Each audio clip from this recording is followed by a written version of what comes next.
aking mama.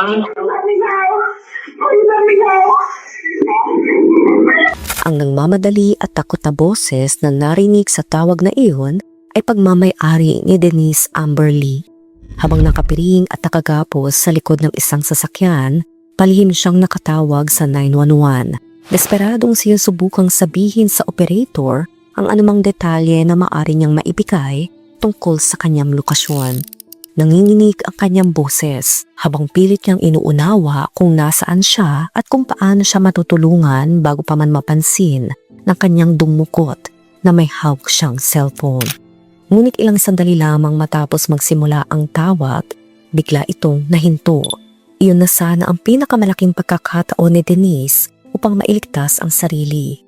At nakakalungkot isipin na hindi lamang iyon ang naging tawag sa 911 tungkol sa kanyang pagdukot noong araw na iyon.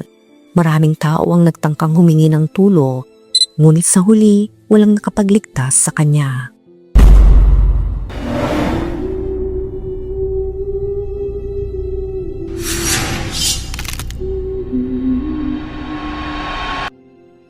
"21 years old lamang si Denise noong panahong iyon. Masaya siyang kasal sa kanyang high school sweetheart na si Nathan Lee at abala sa pagpapalaki ng kanilang 2 anak na lalaki na mahal niya. Nakakilala sina Denise at Nathan noong high school pa lamang. Mabilis na lumalim ang kanilang relasyon at hindi nagtagal matapos ang graduation ay nagpakasal sila.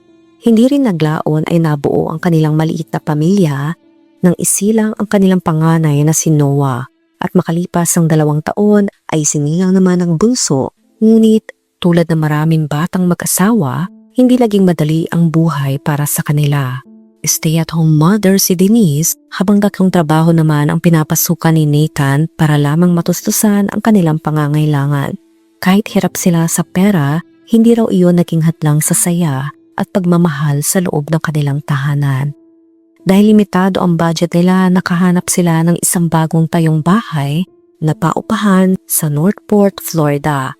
Tahimik at tiblib ang lugar, puno ng mga bahay na karamihan ay bakante pa matapos ang housing market crash noong 2008. Para sa ilan, mukhang perpektong lugar iyon para magpalaki ng pamilya.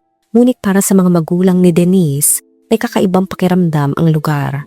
Inilarawan pa nga ito ng kanyang ama bilang parang ghost town dahil sa sobrang tahimik at iilang tao lamang ang nakatira roon.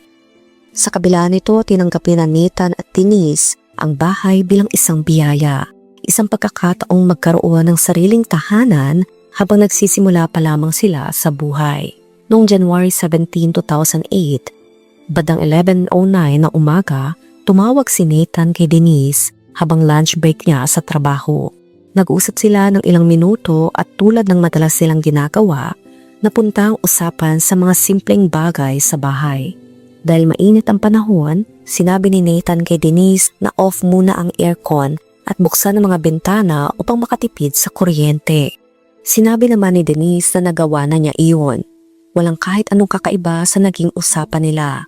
Ngunit iyon na pala ang huling normal na pag-uusap ng mag-asawa. Bandang 3:00 ng hapon matapos ang trabaho, muling tinawagan ni Nathan si Denise upang sabihin pauwi na siya, ngunit walang sumasagot. Habang nagmamaneho pauwi, paulit-ulit siyang tumawag, 8 beses sa loob lamang ng 25 minutes na biyahe.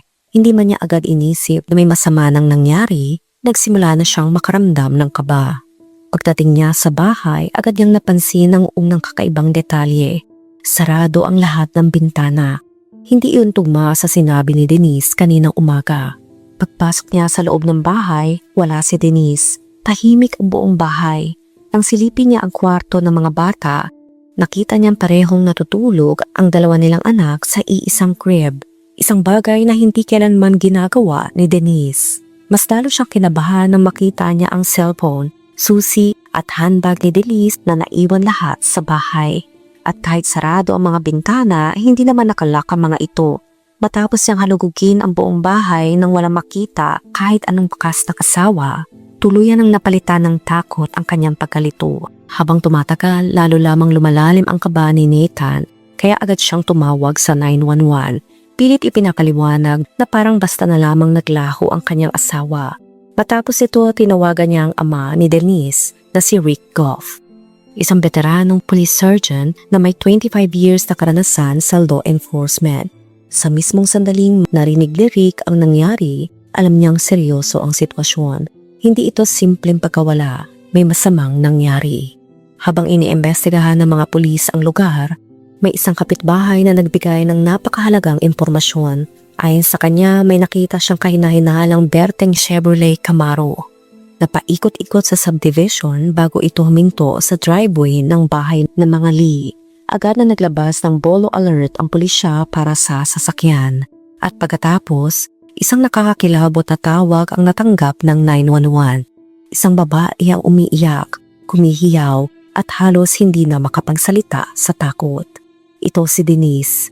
Sa gitna na matinding panganib, nagawa niyang kunin ang cellphone ng kanyang dumukot at lihim na tumawag sa emergency services.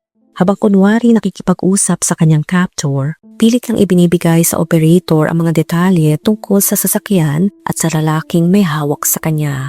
Maririnig sa background ang galit na boses ng lalaki. Nagtatanong kung nasaan ang kanyang cellphone. At ilang sandali pa, biglang napahimik ang linya. Nang marinig ni Rick at Nathan ang recording, doon tuluyang bumagsak ang kanilang mundo. Dinukot si Denise at bawat segundo ay mahalaga na ngayon. Sa desperasyon, ginamit ni Rick ang lahat ng koneksyon niya sa law enforcement upang mapabilis ang paghahanap sa kanyang anak. Ngunit kahit maraming ahensya na ang tumulong, hirap pa ring matukoy ang eksaktong lokasyon ni Denise dahil prepaid burner phone ang gamit ang dumukot, isang uri ng telepono na mahirap i-track. Gayunpaman, natukoy ng mga otoridad ang pangalan ng may-ari ng cellphone. Ito'y si Michael King. Habang napapatuloy ang paghahanap, isa na namang tawag sa 911 ang dumating. Sa pagkakataong ito mula sa pamangkin ni Michael King na si Sabrina. Ayon sa kanya, dumating umano ang kanyang tito sa bahay nila upang humiram ng pala at lalagyan ng gasolina. Habang unti-unti nauubos ang oras, mas lumalalim ang pangamba na baka wala na si Denise. Sa mga oras na iyon, hindi alam ni Sabrina na habang kausap niya ang 911, si Denise ay ilang milya lamang ang layo mula sa kanilang bahay. Buhay pa at esperadong naghihintay na may makarinig sa kanyang mga sigaw. Ilang minuto matapos ang tawag ni Sabrina, isa na namang emergency call ang pumasok. Bandang 6:30 ng gabi, isang babaeng nangangalang Jean Kowalski ang bumiyahe sa kaabaan ng US 41 sa west coast ng Florida. Habang nakahinto sa traffic light, may isang sasakyang huminto sa tabi niya. At doon niya narinig ito, matinis, punong-puno ng takot. Parang isang batang humihiyaw para humingi ng tulong. Agad na palingon si Jane sa katabing sasakyan at sa maikling sandaling iyon, nagtama ang kanilang mga mata ng driver. Isang puting lalaki na tila balisang-balisa. Ngunit ang akala niyang bata ay si Denise pala. Nagsisigaw para sa kanyang buhay.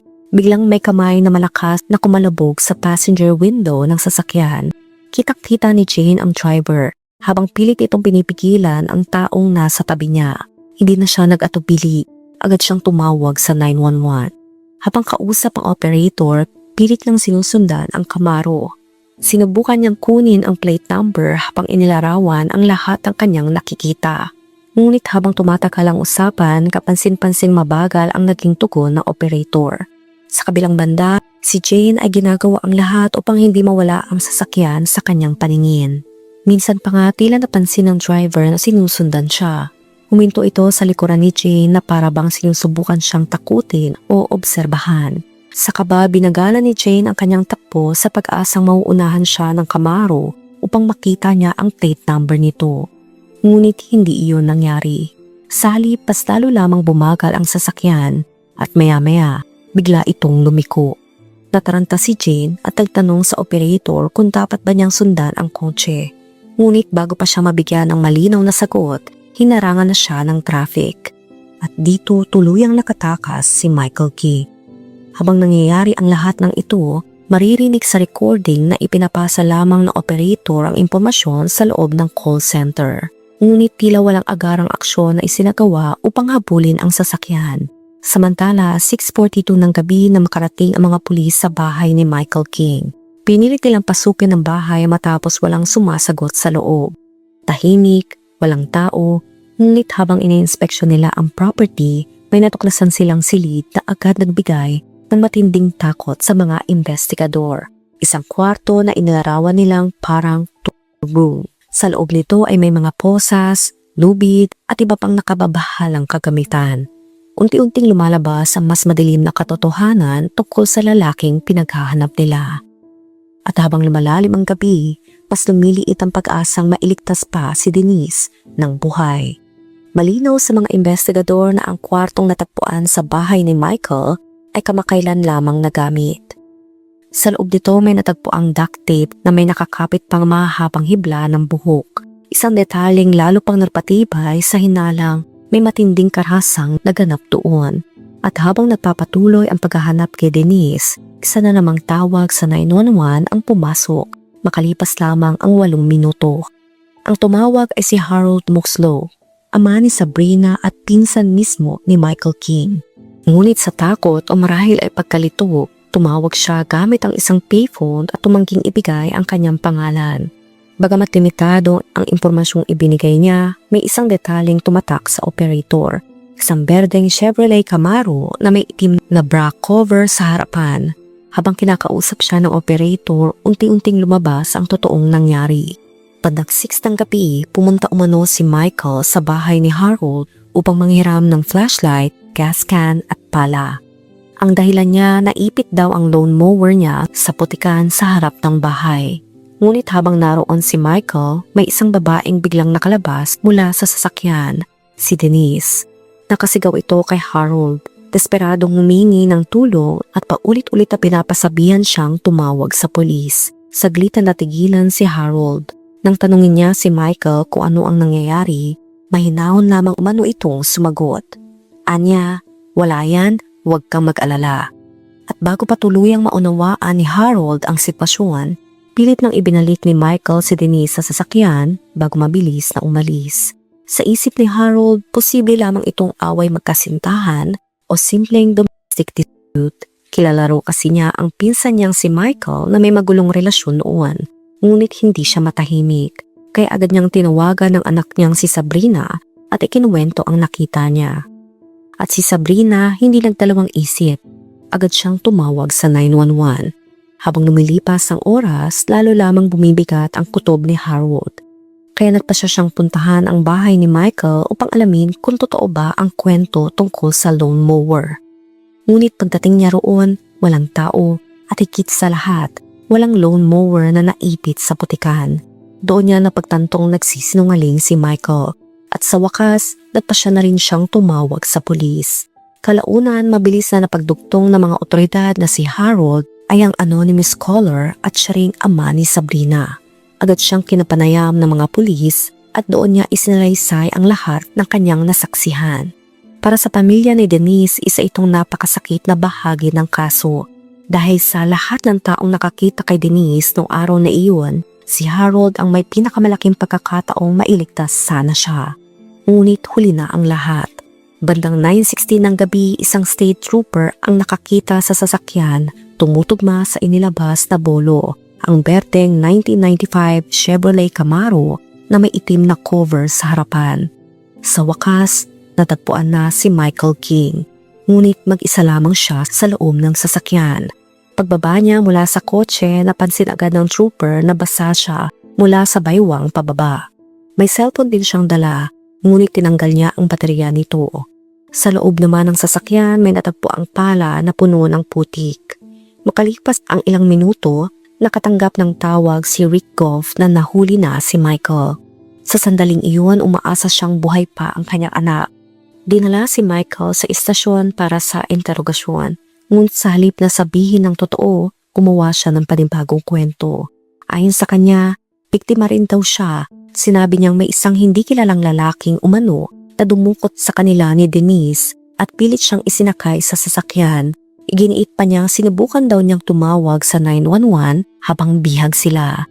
Ngunit habang tumatagal ang investigasyon, mas lalo lamang nagkakawatak-watak kanyang mga kasinungalingan. Ayon kay Michael, pinalaya raw siya ng umano'y misteryosong dumukot habang si Denise ay patuloy na dinala palayo sa sasakyan.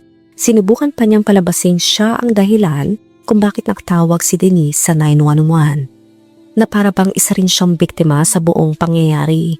Ngunit habang tumatagal ang usapan nila ng kanyang pinsan na si Harold, lalong nagiging kahinala ang kanyang mga kwento. Paulit-ulit siyang hinihikayat ni Harold na sumailalim sa lie detector test upang mapatunayan ang kanyang pagiging inosente. Ngunit paulit-ulit din itong tinanggihan ni Michael. Hindi raw siya magsasalita pa hanggat wala siyang abogado. Sa gitna ng interogasyon, nagbigay si Michael ng isang lokasyong pinaniniwalaan niyang pinuntahan umano ng mga tumukot kasama si Denise. Agad itong sinuyod ng mga pulis. Ngunit walang anumang natagpuan. Dahil dito, lalong hindi naniwala ang mga otoridad sa kanyang kwento. At habang wala pa ring bakas si Denise, matapos ang 2 araw, opisyal nang sinampahan si Michael ng kasong pagtukot. Samantala, dose-dose ng volunteers at law enforcement officers ang patuloy na naghahanap kay Denise. Hanggang sa dumating ang sadaling kinatatakutan ng lahat. Mahigit kalahating milya lamang mula sa lugar kung saan nahuli si Michael, may natuklasang bagong hukay ang isang canine unit sa isang maputik at masukal na bahagi ng marshland. Sa loob nito, natagpuan ng labi ni Denise, wala itong saplot at merong tama sa ulo. Sa isang iglap, tuluyang nawasak ang pag-asang makakauwi pa siyang buhay sa kanyang pamilya. Matapos ang malungkot na pagkakatuklas kay Denise, nagsimulang ituon ng mga investigador ang kanilang pansin kay Michael. Sinusubukang alamin kung sino ba talaga siya at bakit niya pinili si Denise bilang biktima. Si Michael ay 36 years old noon at lumipat sa Florida mula Michigan matapos ang isang masakit na diborsyo. Isa siyang unemployed plumber na ilang buwan nang hindi pumapasok sa trabaho.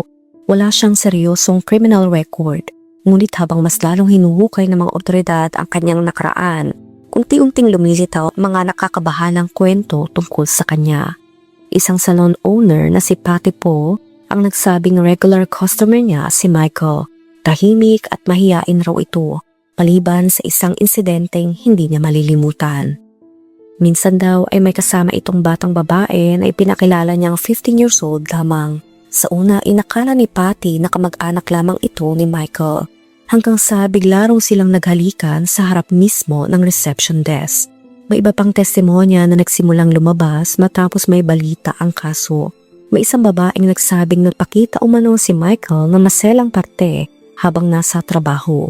May isa namang nagkakusa sa kanya ng SA. Ngunit wala sa mga ito ang nai-report noon sa pulisya. Nadiskubre rin ng mga investigador na ilang oras bago makita si Michael sa driveway ng bahay ni Denise, gumugol muna siya ng halos 2 oras sa isang local range. Parang pinaghandaan niya ang lahat. At habang pinagdudugtong ng mga otoridad ang mga piraso ng kaso, isang napakasakit na katotohanan ang muling lumabas. Makalipas ang ilang araw, nakilala ni Jane Kowalski ang babaeng tumawag sa 911 habang sinusundan ng Camaro ang mukha ni Michael sa balita. Doon niya napagtanto, hindi pala bata ang narinig niyang sumisigaw sa sasakyan. Si Denise iyon. Agad siyang nakipag-ugnayan sa Northport Police Department upang magbigay pa sana ng impormasyon. Ngunit laking gulat niya nang sabihin ng mga ito na wala silang alam tungkol sa tawag niya. Mas lalo pang nakakabigla, maging ang Charlotte County Sheriff's Office kung saan ipinasa ang tawag ay walang record na naipadala ang impormasyon sa mga pulis sa kalsada. Sa sumunod na internal investigation, natuklasan ng isang napakalaking pagkakamali. Napansin pala ng 911 operator na posibleng konektado ang tawag ni Jane sa pagdukot ni Denise. Ngunit imbes na ilogin ito ng maayos sa system at ipadala agad sa dispatchers, sinigaw lamang umano niya ang impormasyon sa kabilang bahagi ng call center. At ang mga dispatcher na nakarinig dito ay hindi kailanman naglabas ng alerto. Isang tawag, isang pagkakataon, at marahil isang posibleng tsansa sana upang mailigtas si Denise. Sa gitna ng desperadong paghahanap, mas lalong bumigat ang galit at dalamhati ng kanyang pamilya nang unti-unting mabunyag ang mga pagkakamaling nangyari noong gabing iyon. Habang si Denise ay pilit na lumalaban para sa kanyang buhay. Sumisigaw, nag-iiwan ng mga bakas at lihim na tumatawag sa 911. Tila sunod-sunod namang pagkakataon ang nasaya ng mga otoridad na sana'y maaring nagligtas sa kanya. May mga deputy na ilang minuto lamang ang layo mula sa kinaroroonan ni Michael. Habang nasa sasakyan pa si Denise, sa mismong oras na may tumawag sa 911 upang i-report ang babaeng sumisigaw sa loob ng Berdeng Camaro, may patrol units na nakaabang malapit sa Toledo Blade Boulevard. Ngunit dahil sa kaguluhan at kakulangan ng koordinasyon sa dispatch center, hindi agad na ipasa ang mahalagang impormasyon. Sa kalaunan natuklasan sa internal investigation na ang dispatcher na tumanggap sa tawag ni Jane ay pinaghihinalaang konektado ito sa pagdukot ni Denise. Para sa pamilya ni Denise, napakasakit isipin na habang siya ay sumisigaw at kumakatok sa bintana ng sasakyan para humingi ng tulong, may mga pagkakataong halos maabot na sana siya ng saklolo, ngunit hindi ito dumating. Maging si Rick Goff, ama ni Denise na isang veteranong police sergeant, ay hindi napigilang aminin ang mabigat na katotohanan.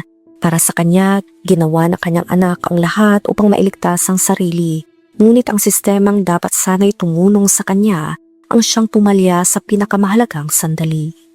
Habang patuloy na ipinipilit ni Michael ang kanyang pagiging inosente, mas lalo naman dumami ang ebidensyang natuturo laban sa kanya.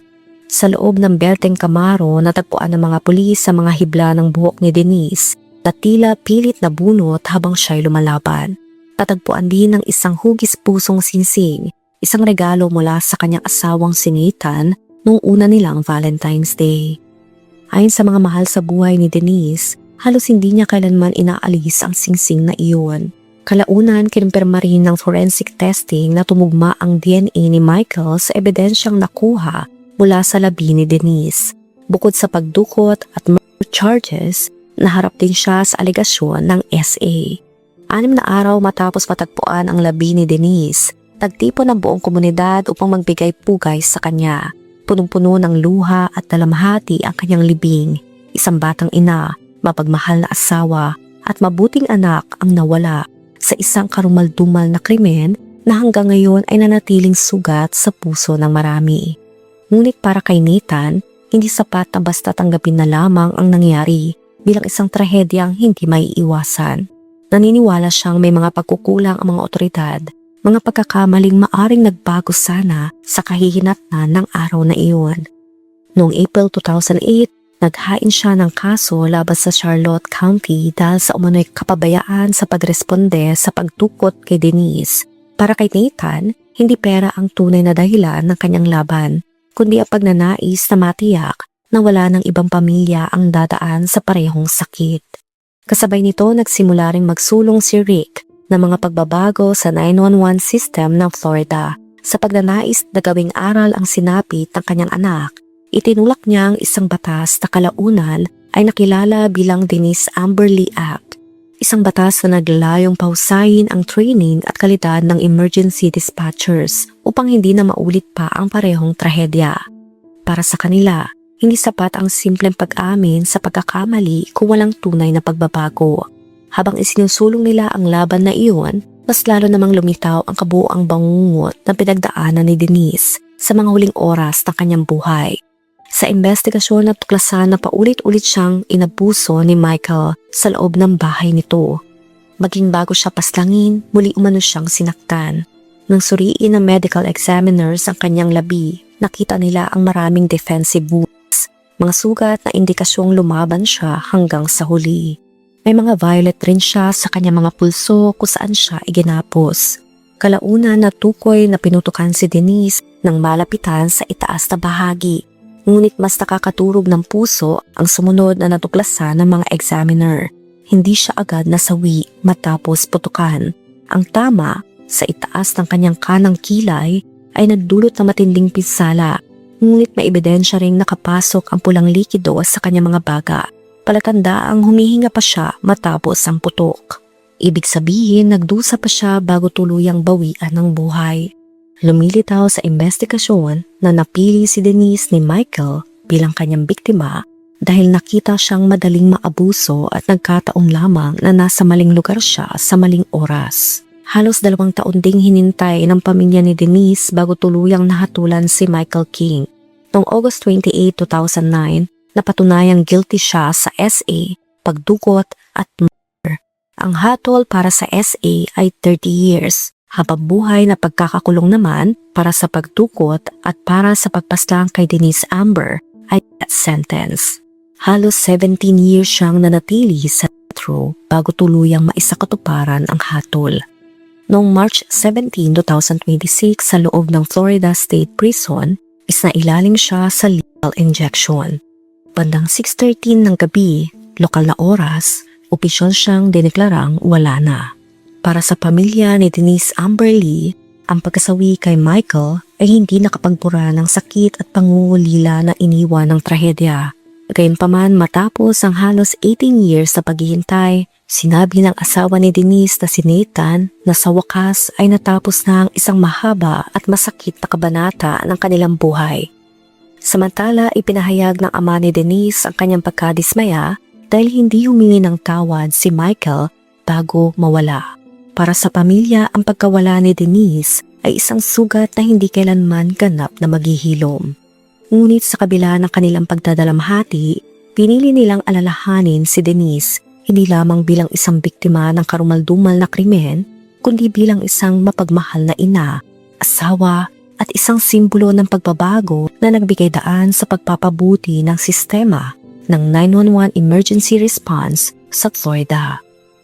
Ikaw, anong masasabi mo sa kwento natin ngayon?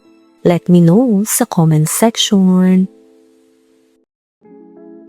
Kung nakaabot ka sa video na ito ay maraming salamat. Huwag kalimutan mag-like, share, subscribe, and turn on the notification. Ingat ka palagi! Ciao!